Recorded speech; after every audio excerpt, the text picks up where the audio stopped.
They say college is the best time of your life, but no one talks about the things that follow you into adulthood. The memories that refuse to fade, the scars that weren't physical. I went to college expecting bad grades, late-night cramming, and maybe the occasional awkward party. What I got instead was trauma, the kind you don't shake off after graduation. What you're about to hear are 3 real horror stories. The first one happened to me. The second happened to my best friend. And the third happened to my cousin. We went to different colleges, different years, different states. But every story has one thing in common. They all began inside a college campus, and none of us came back the same. I was 19, first semester of freshman year. Nervous, introverted, trying to keep my head down. I didn't care about parties or rushing a frat. I just wanted to focus, get good grades, and figure out what I was doing with my life. I got assigned to North Hall, one of the older dorms at the University of Nevada, Reno. Built in the late 60s, peeling paint, radiators that rattled, one elevator that always smelled like metal and sweat. My room was 104, first floor, end of the hall, right next to the emergency exit that no one ever used. I didn't think much of it at the time, just figured it'd be quieter. I wish I'd asked for a reassignment. My roommate was a guy named Kyle. Seemed chill at first. Skinny, shaggy black hair, always had headphones in. We weren't friends, but we got along. You know how it is. Share a room, stay out of each other's way, not on the way to the shower. For the first 2 weeks, everything was fine. Then, it started. The first night. I woke up at 3:03 a.m. No sound, no light, just awake. And cold. I mean freezing. Like winter wind was coming through the walls. But the thermostat said 71. I checked the window. Locked. Kyle was still snoring in his bed. Then I realized my sheets were wet. I threw them off and stood up. The mattress was damp too. Not just a little. Soaked. Cold. Sticky. My first thought was, did I sweat that much? But then I smelled it. Iron. I turned on the light. No stains, no color. But the smell? Like blood. Strong. Metallic. And it was soaked through to the foam. I didn't sleep the rest of the night. Next morning, the bed was dry. Kyle just shrugged it off. Probably a busted pipe or something. We laughed about it, kind of. But that night, it happened again. Same time. 3:03 a.m. Sheets soaked. No source. The third night, it wasn't just cold and wet. I heard something moving inside the closet. It started as faint tapping, then a soft thud, like someone shifting their weight behind the closet door. I sat up in bed, heart pounding. I stared at the door for what felt like hours. The handle didn't move. The door never opened. But I knew something had changed. The next day, I noticed that my closet mirror was cracked. Just a thin hairline, not broken all the way through. I hadn't touched it. I asked Kyle, but he barely looked up from his laptop. That night, he said something strange before we turned the lights off. You ever get the feeling like you're being stared at when you're lying down? I said no. But the truth was, I did. Every single night. Over the next week, everything got worse. I'd wake up to find scratches on my arms and legs, not cuts, but lines, thin and shallow, like I'd been grabbed in my sleep. Kyle started acting strange. He stopped wearing his headphones, started muttering to himself at night. I once caught him staring into the mirror, unblinking, for nearly 10 minutes straight. I asked if he was okay. He looked at me and said, "You ever notice how this room's always colder at 3 a.m.?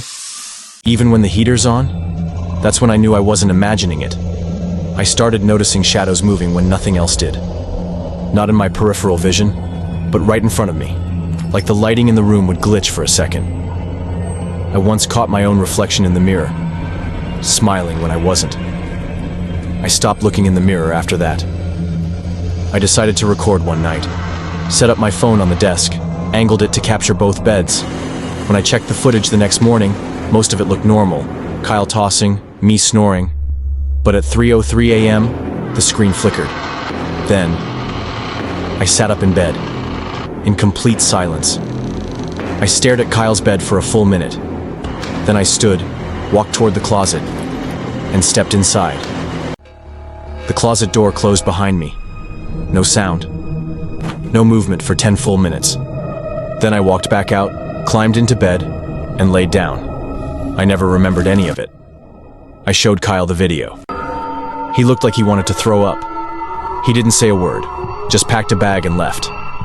They reassigned Kyle, said he had sleep disturbances. I begged housing to move me too, but they said there were no open rooms. It's just a first-year adjustment, they told me. So I stayed, alone, in room 104. And things escalated. The walls began to creak every night around 3 a.m., like they were shifting inward. I started hearing my desk chair roll across the floor, even though I always tucked it in. My phone would turn on by itself. I'd find open tabs I never clicked. One night I woke up and my laptop camera light was on, recording. And then there was the chewing. It started one night when I was half asleep. A wet, slow chewing noise. Not coming from the closet, not from outside, but right next to me, like someone was eating something raw in the dark. I jumped out of bed and turned on the light. Nothing. But my pillow was damp again.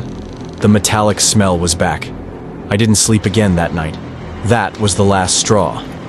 I left the next morning and checked into a motel for the week. Told my parents I was sick. Told the school I needed emergency medical leave. Later that week, I filed an official report. Told them everything. They smiled and said, "We get complaints about that room sometimes." Just like that.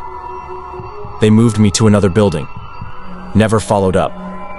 6 months later, I found an old article online. In 2004, a student named David Landry had hung himself in room 104's closet using a belt. Left a note that just said, "It comes at 3:03. Make it stop." Same room, same closet, same time. They never removed the door, never cleansed the room. Just painted over the memories. Sometimes I wonder if it ever really wanted me, or if it was just playing, like a spider with a fly. And I still wake up at 3:03 a.m. sometimes, not every night, but enough to make me wonder, what if I brought it with me? This next story didn't happen to me. It happened to my best friend, Jake. Jake and I grew up in the same neighborhood, went to the same high school, played soccer together. But after graduation, we went to different colleges. I went west. He went to the University of Illinois in Urbana-Champaign. We still talked regularly. Texts, memes, calls during late-night walks. That's how I know every part of this story is true. Because Jake told it to me as it was happening. And by the time it ended, he was never the same again. Jake got assigned to a 2-person dorm his freshman year. He was excited. Decent room, new friends, all that. His assigned roommate was a guy named Eric. Eric was quiet, polite, smart, kind of weird, but not in a threatening way. Just one of those people who talks with long pauses and always seems like they're thinking about something else. Black-framed glasses, wore all black, hardly ever left the room. At first, Jake didn't mind. They weren't close, but they coexisted fine. Jake would go to class, Eric would stay inside. Jake would go out. Eric would be reading or writing something when he came back. Totally normal roommate stuff. Until winter break. Jake came home for Christmas. When he got back to campus in January, he said Eric was different. He was pale, like, really pale. As if he hadn't gone outside at all during break. His eyes looked sunken. His fingernails had a bluish tint. He didn't speak much anymore. And when he did, his voice was hoarse, like he'd been screaming into a pillow for days. Jake asked him if he was okay. Eric just nodded and said, "I'm getting used to the light again," which was a weird thing to say. But Jake let it go. He figured maybe Eric had seasonal depression or was just socially burnt out. But it got worse. A few weeks later, Jake called me around 1 a.m., whispering into the phone like he didn't want to be heard. "Dude, Eric is standing in front of the mirror again. He's been there for 30 minutes. Just staring at himself, I laughed it off. Told him maybe the guy was on something, or just deep into his own head. No, man. His reflection isn't moving. He tilted his head, and the reflection didn't copy him. That made me go silent. Jake said he got up and waved his hand in front of the mirror. Eric didn't move, but the reflection smiled. Not a full-face smile, just the mouth. And then the lights in the room flickered. Once, just a blink. And suddenly Eric was back in bed, facing the wall. Jake didn't sleep that night. A few nights later, Jake FaceTimed me at 2:17 a.m. He didn't say a word at first, just flipped the camera to show Eric's bed. Eric was lying perfectly still under the covers, only his head exposed. But what chilled me, what still sticks with me, was that his eyes were wide open. Jake whispered, "He hasn't blinked in 20 minutes." Then, without warning, Eric sat up straight. No transition, no rustling, just bam, sitting upright like a mannequin on a string. And then, his head turned, but his body didn't. It rotated smoothly, like something from a CGI movie, until he was staring directly at the camera. The FaceTime glitched and cut off. Jake didn't answer my texts for 2 days after that. When he finally called, his voice was shaky. He told me he had found a notebook in Eric's drawer while he was out. Inside were pages of gibberish, strange symbols, hand-drawn circles, lists of names crossed out. There were no dates, no explanations, just one phrase repeated over and over: "Let me wear you next." Jake didn't know what it meant. He tried Googling it, got nothing. That night, he told me he was going to confront Eric, but he never got the chance. Because that same night, Eric did something horrific. Jake woke up gasping for breath. He couldn't move. Sleep paralysis, he thought at first.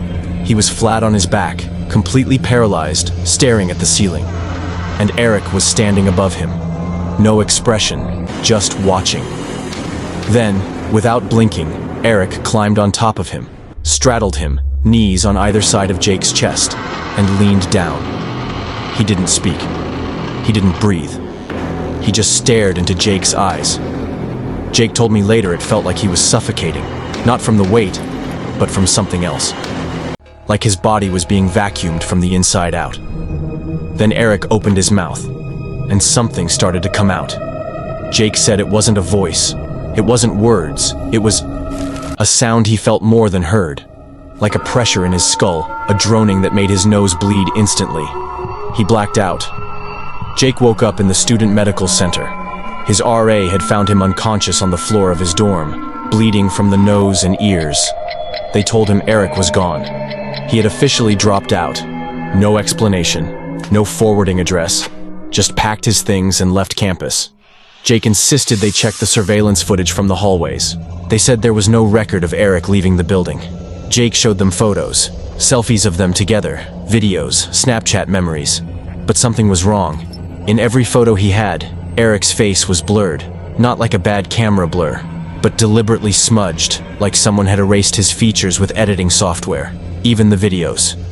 In one, Jake showed me, they were sitting on the dorm beds playing Xbox. Jake's voice was clear, the room was well lit, but where Eric should have been, just a shape. A dark, staticky void, seated on the edge of the bed, moving, reacting, but faceless. The school gave Jake a single room for the rest of the year. He started therapy. He told me later that he sometimes heard footsteps in his room at night, even when the door was locked. He'd wake up to find wet footprints on the floor, leading to his bed. And one day, the notebook he'd taken from Eric, the one with the symbols and the phrase, was just gone, like it had never existed. When he asked housing for Eric's last name, they couldn't find any record of a roommate. As far as the university was concerned, Jake had been living alone the entire semester. This last story happened to my cousin Mandy. She went to SUNY Cortland in upstate New York, studied sociology, straight A student, no interest in horror movies or ghost stories. But when she tells you this story, she doesn't laugh, she doesn't exaggerate. She tells it like someone recounting a trauma, because it was. In her sophomore year, Mandy moved into an off-campus house with 5 other girls. It used to be a frat house, Sigma Pi, but the fraternity had been banned nearly a decade ago. The building sat at the edge of a quiet residential block, surrounded by woods on one side and an empty lot on the other. 2 stories, decaying brick, half the windows painted shut. It had this smell, like stale air and old carpet, that never went away. The rent was cheap. That should have been a red flag. But they were students, and students don't ask questions when the price is right. They moved in at the start of fall semester. By mid-October, one of them had already left. The first night. Her name was Sarah. She had the attic room, top floor, far end. Said she liked the quiet. She moved out after just 3 nights. Didn't say goodbye, didn't say why. Just packed up her stuff, called her dad, and left. When the others asked what happened, she said this: "There's someone living in the walls." I heard them breathing. They thought she was having a breakdown. But Mandy wasn't so sure. Because by that point, weird things were already happening. Water pressure in the house was unreliable. Some nights the showers wouldn't turn on. Other times they'd blast cold water in the middle of someone's shower. Doors opened on their own. Dresser drawers slid out an inch overnight. Scratches appeared on the hardwood floor in the hallway. Deep ones, as if heavy furniture had been dragged, except no one had moved anything. But it wasn't until Mandy had a night alone in the house that she realized something was very wrong.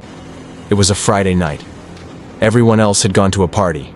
Mandy had the flu, so she stayed in. Tea, tissues, Netflix.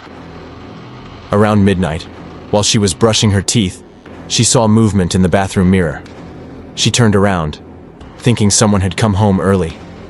No one. She walked the whole upstairs. Empty. But then, she looked out the second-floor hallway window and saw a face. It was in the yard, standing in the dark, barely lit by a flickering porch light. A pale man with no hair, wearing what looked like a torn suit or a uniform. He wasn't moving, just looking up at the house, right at her. She stepped back and shut the curtain. When she looked again, a few minutes later, he was gone. A week later, one of the girls, Amy, was cleaning out the hall closet and found a box behind a false wall panel. Inside were old photographs, burned candles, and a pledge book. The pages were stained and warped, but still readable.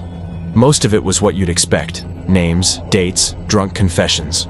But one page was written in different handwriting. Big, jagged letters. It said, "If you see him, do not speak his name. If you hear him, do not follow. If you wake up outside, do not try to go back inside." Under that was one word, carved deep into the paper over and over again. Repeat, repeat, repeat. By late November, the house felt sick. Mandy started locking her bedroom door at night. She'd hear footsteps in the hall after 2 a.m., and sometimes she'd find her door handle jiggling, softly, like someone was testing it. Another girl, Leah, reported waking up in the basement with no idea how she got there. She'd gone to bed upstairs and woke up curled in a fetal position on the cold cement floor, surrounded by footprints in the dust.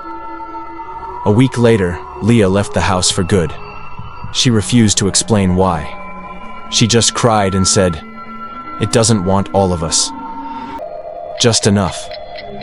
The night Mandy finally broke started with a dream.